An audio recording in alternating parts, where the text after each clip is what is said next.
ഗർ എന്നാണ് സിനിമയുടെ പേര്. ഒരു സിംഹത്തിന്റെ അലർച്ച.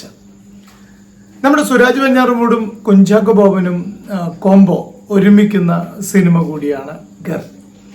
ജയ് കെ ആണ് ഈ സിനിമയുടെ സംവിധായകൻ. കുറെ കാലത്തിന് ശേഷം ഷാജി നടേശൻ പ്രൊഡ്യൂസറായിട്ടുള്ള സിനിമ കൂടിയാണ് ഗർ എന്ന പ്രത്യേകത കൂടിയുണ്ട്. സിനിമ നമ്മുടെ എനിക്ക് തോന്നുന്നു തിരുവനന്തപുരം മൃഗശാലയിൽ ഒരു മനുഷ്യൻ സിംഹത്തിന്റെ കൂട്ടിലേക്ക് ചാടിയതുമായി ബന്ധപ്പെട്ട ഒരു യഥാർത്ഥ സംഭവത്തിനെ എടുത്ത് വളരെ തമാശ രൂപേണയുള്ള ഒരു സിനിമയെ ഒരുക്കിയിരിക്കുകയാണ് ഗർ. ഇതില് സുരാജ്, അതുപോലെ തന്നെ കുഞ്ചാക്കോ ബോബൻ, രാജേഷ് മാധവൻ, ശോഭി തിലകൻ, അങ്ങനെ കുറച്ച് പ്രധാനപ്പെട്ട കഥാപാത്രങ്ങളിൽ ഒതുങ്ങുന്ന സിനിമ കൂടിയാണ്. കുറേ അധികം കഥാപാത്രങ്ങൾ വന്ന് പോകുന്നില്ല.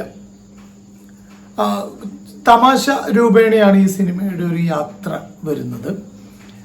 വലിയൊരു സിനിമയായിട്ട് ഫീൽ ചെയ്തില്ല.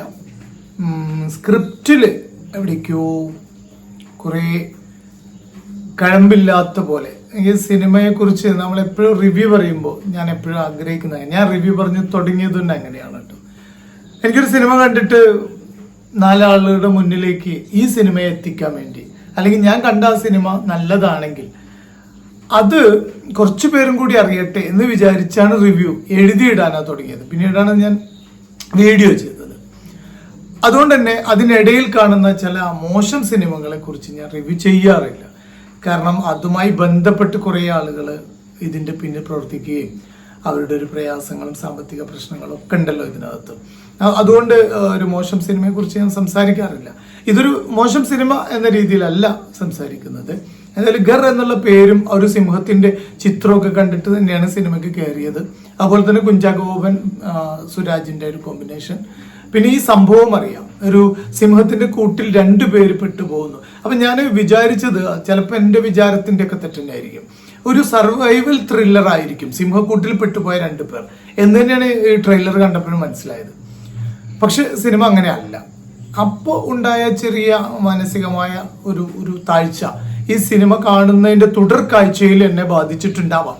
എന്നാൽ ഇതൊന്നും അറിയാതെ ഒരു സിനിമയ്ക്ക് ചിലപ്പോൾ ഒരു പ്രേക്ഷകൻ കയറി കഴിഞ്ഞാൽ ഒരു പക്ഷേ ഇഷ്ടപ്പെടുന്നുണ്ടാവും. ഇന്ന് തന്നെ ഞാനൊരു FB ഒരു പോസ്റ്റ് കണ്ടു, നല്ല രസമുള്ള ഒരുപാട് ചിരിക്കാനുള്ള സിനിമ എന്ന് പറഞ്ഞിട്ട് ഒരാളുടെ. അപ്പൊ അങ്ങനെയും സംഭവിക്കാം. കാണുന്ന ടേസ്റ്റുകളൊക്കെ വ്യത്യാസമുണ്ടല്ലോ.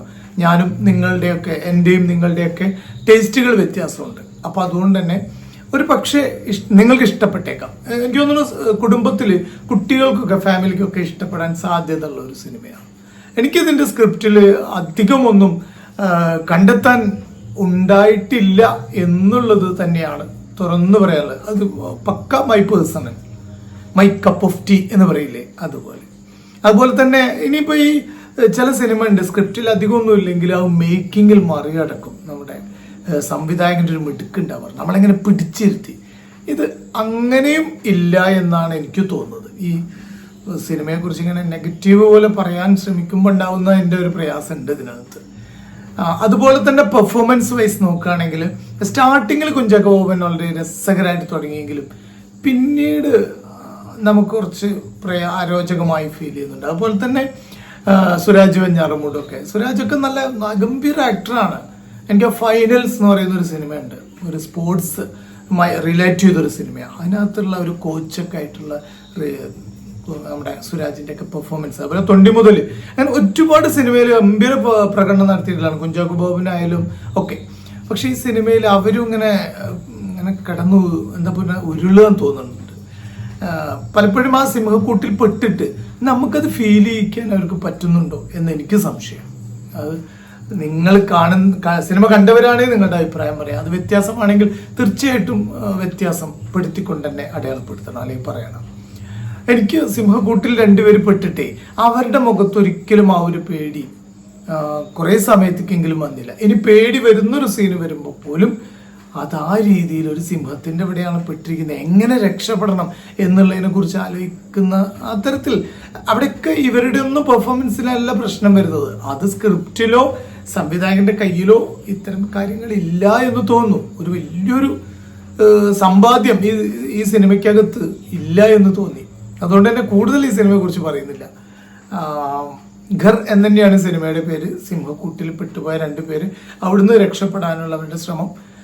അത് തികച്ചും നമ്മൾ സറ്റയർ എന്താ പറയാ, ഒരു സർവൈവിങ് ത്രില്ലർ അല്ല, അത് ഇതൊരു കോമിക് ടൈപ്പ് സിനിമയായിട്ടാണ് എടുത്തിരിക്കുന്നത്. എന്തായാലും തിയേറ്ററിൽ പോയി കാണാൻ പറ്റുന്നവർ കാണാം. ഒരു പക്ഷെ ഫാമിലിക്കൊക്കെ ഇഷ്ടപ്പെട്ടേക്കാവുന്ന ഒരു സിനിമയായിരിക്കും ഘർ. ഓക്കെ.